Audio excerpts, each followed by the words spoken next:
श्रीपादराजम शरणम प्रपद्ये अध्याय 27 पंचदेव पहाड प्रांतात विरूपाक्षाची भेट. श्री धर्मगुप्त आणि मी कृष्णेच्या अलीकडील तीरावर पोहोचलो. ती मध्यान्हीची वेळ होती. त्या दिवशी गुरुवार होता. गुरुवारी श्रीपाद प्रभू विविध स्थळी एकाच वेळी भिक्षा स्वीकारीत. असा हा परम पवित्र गुरुवार व त्याची मध्यान्ह वेला होती. पंचदेव पहाड या स्थळी एक गवताची कुटी बांधावी असा श्रीपाद प्रभूंचा आग्रह होता. ही कुटी एका दिवसातच बांधा असे सुद्धा ते म्हणाले होते. परंतु पंचदेव पहाडाचा तो परिसर आमच्या परिचयाचा नव्हता. कुटी बांधण्यास सोयीस्कर जागा हवी होती आणि बांधकामाचे साहित्य, गवत, काठ्या, दोऱ्या, पाने इत्यादी काहीच वस्तू आमच्याकडे नव्हत्या. कुटी बांधण्यास हवे असलेले कामगार सुद्धा तिथे नव्हते. पंचदेव पहाड स्थानाचे महत्त्व. कोठे जावे याचा निश्चित विचार नव्हता. या परिसरात आम्ही वाटसरूप्रमाणे इकडे तिकडे फिरीत होतो. फिरत फिरत आम्ही एका शेतकऱ्याच्या शेतात गेलो. तिथे तो आपल्या जनावरांसाठी गोशालेचे निर्माण करीत होता. शेतात एका स्वच्छ जागी एक उंच ओटा बांधला होता आणि त्यावर शेताच्या मालकासाठी एक गादी बसण्याकरिता घालून ठेवली होती. त्या गादीवर बसलेल्या मालकाने आम्हास बोलावून आमचे स्वागत केले आणि आम्हास भोजन दिले. आम्ही भुकेलेलेच होतो. शूद्राच्या घरचे भोजन करावे का नाही ही शंका आमच्या मनात क्षणभर डोकावून गेली.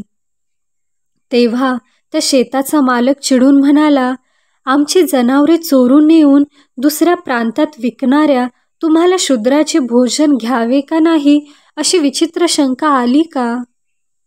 त्या मालकांच्या दृष्टीने आम्ही चोर ठरलो होतो, परंतु भुकेमुळे आम्ही तेथील भोजन केले.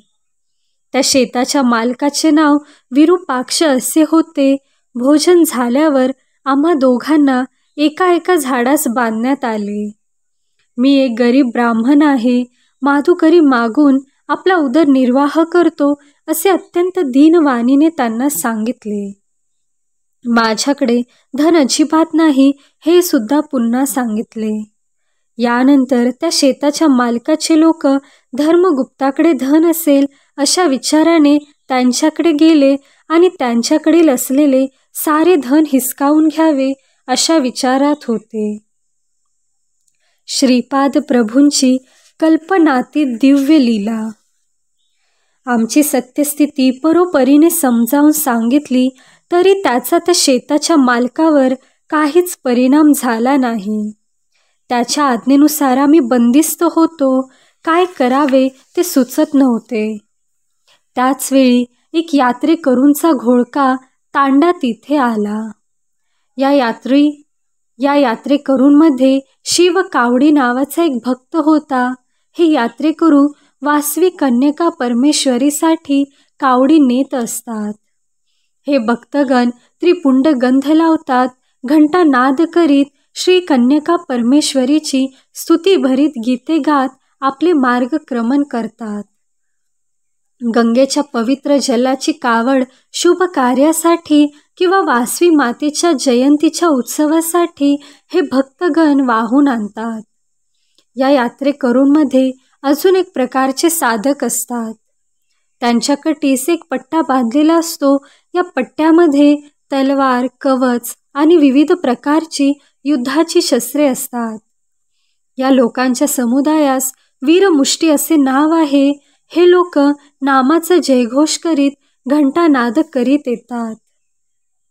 त्या शेतकऱ्याने आलेल्या यात्रेकरूंना आणि वीरमुष्टी लोकांना भोजन देऊन त्यांचा सत्कार केला.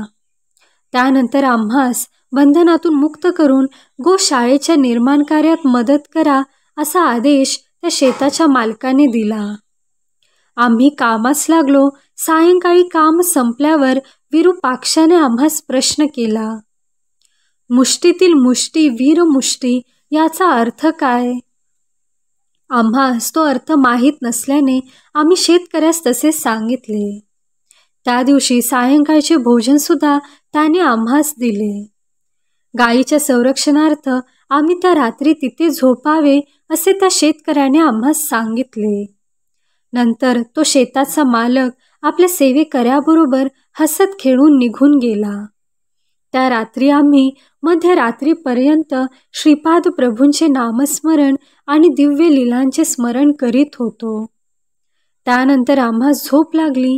सकाळी सूर्याची किरणे अंगावर पडताच घाईने उठून बसलो. आजूबाजूस पाहिले, तिथे गायी नव्हत्या.